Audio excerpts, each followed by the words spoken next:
Before we get into the filters, let's take a look at the assignments so we know which ones we're looking at and why.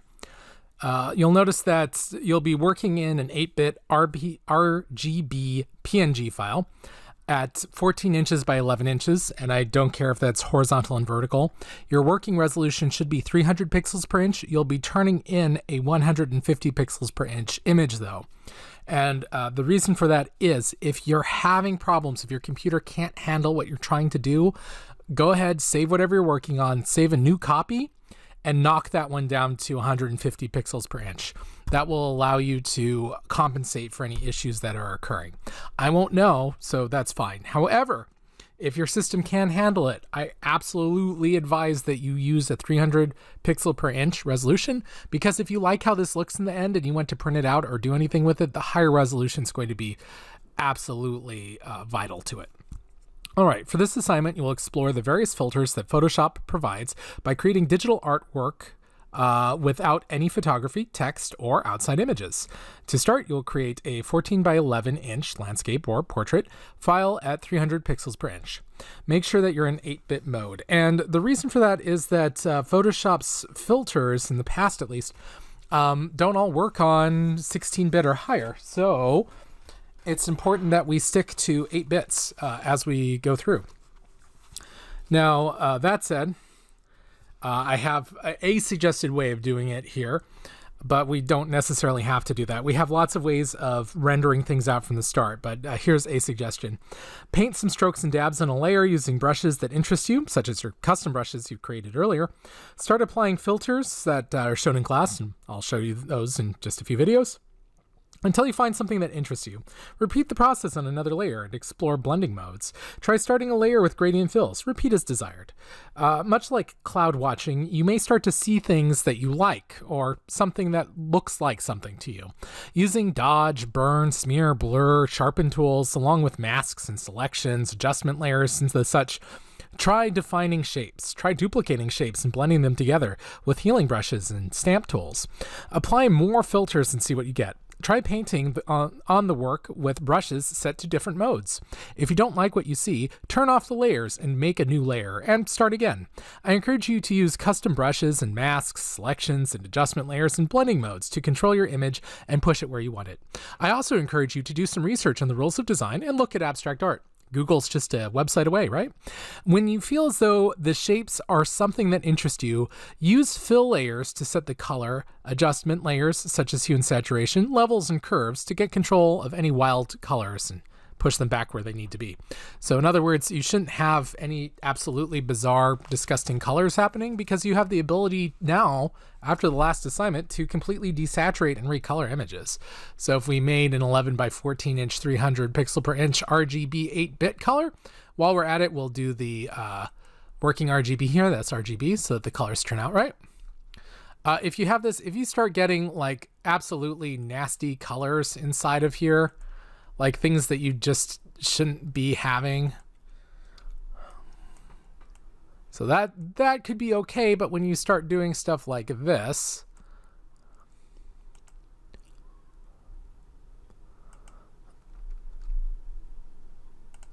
and start getting some like weird greens and things pushed beyond maybe where they should be,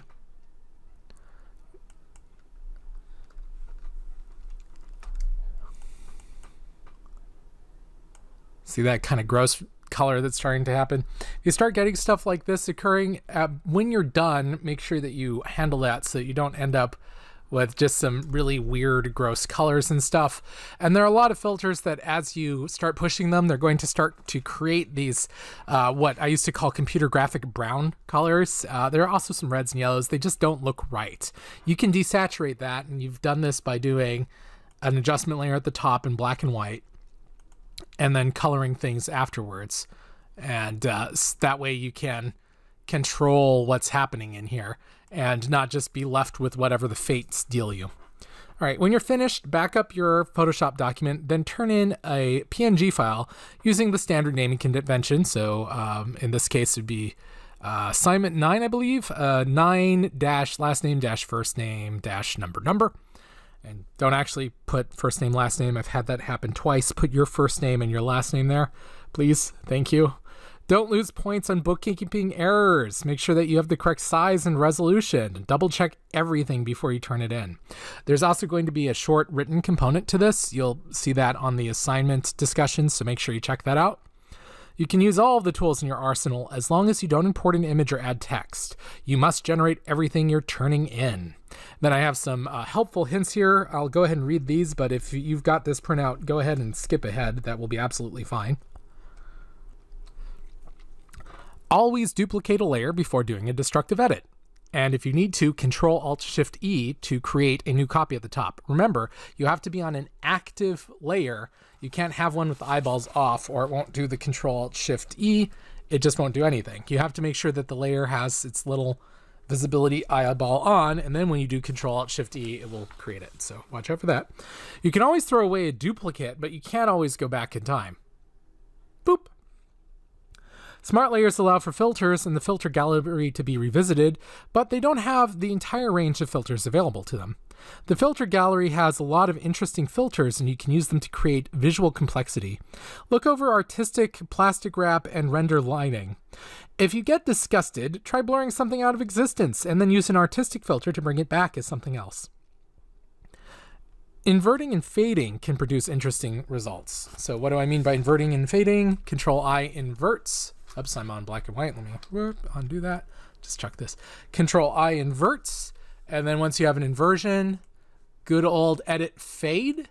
That will let you not only fade things according to an inversion, but you can do it according to mode. And then your burn might be a bad one. So you can have some fun with that. Get some interesting effects pretty quickly.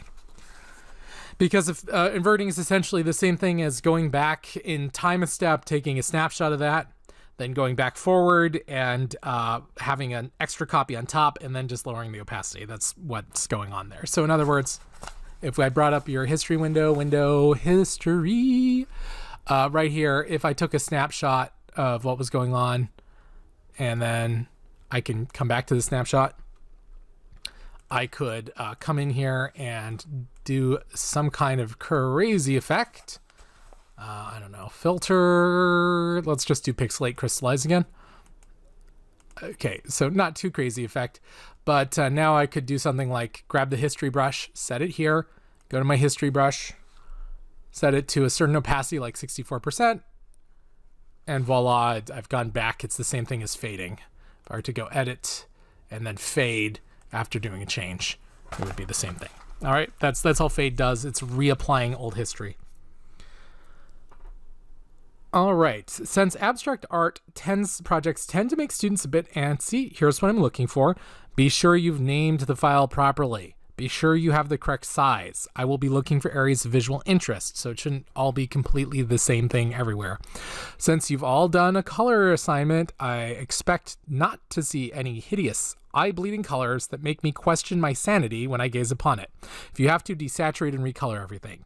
It should be clear that you used more than one layer, and it should be clear that you used more than one filter. It should be very clear that you used more than one filter. If it looks like you just did one thing, you're not going to do get a good grade on that. So, if you used a filter that wipes out everything else, you need to keep going.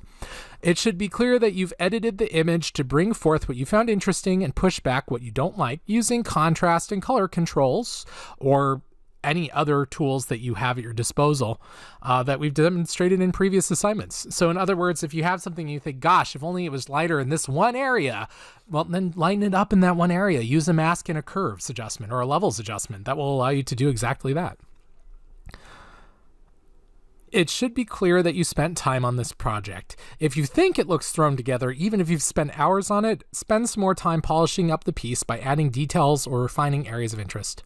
It should be clear that you've created a structure. In other words, using what you've learned about contrast and color and masks, there should be a semblance of control or a semblance of uniformity throughout the piece. So in other words, if you don't have one thing that's sticking out in it, that's fine. Just make sure that the whole overall piece has a feel to it like it was all constructed by the same person. If it's got like random parts sticking out places, then more needs to be done. If your piece looks like it was thrown together, then it's not done yet. Try using selections or masks and image adjustments to create structures where there aren't any. I want you to explore and learn. I'm going to ask you online what effects you used, so take a few notes on 1 or 2 things that you liked or learned. You don't have to go crazy, just about a paragraph or so, and that will be part of your grade, so make sure that you post to that. If your work shows most of the above, you'll be fine. The important thing on this project is that you put in the time. Even if you get something that you absolutely love after 15 minutes, and you do end up using that as your final piece, I want you to experiment with filters and adjustment layers, using all the time that you would normally put aside for an assignment, so that you reserve throughout your week, so that you can explore these things. The only person you can shortchange on the project is yourself, so take your time and have some fun, all right? Okay, so that all said, let's go into some of the filters. Now you have an idea of what will be what the end result might need to be. So we'll be looking at filters that will give us control over that. All right, I'll see you next video.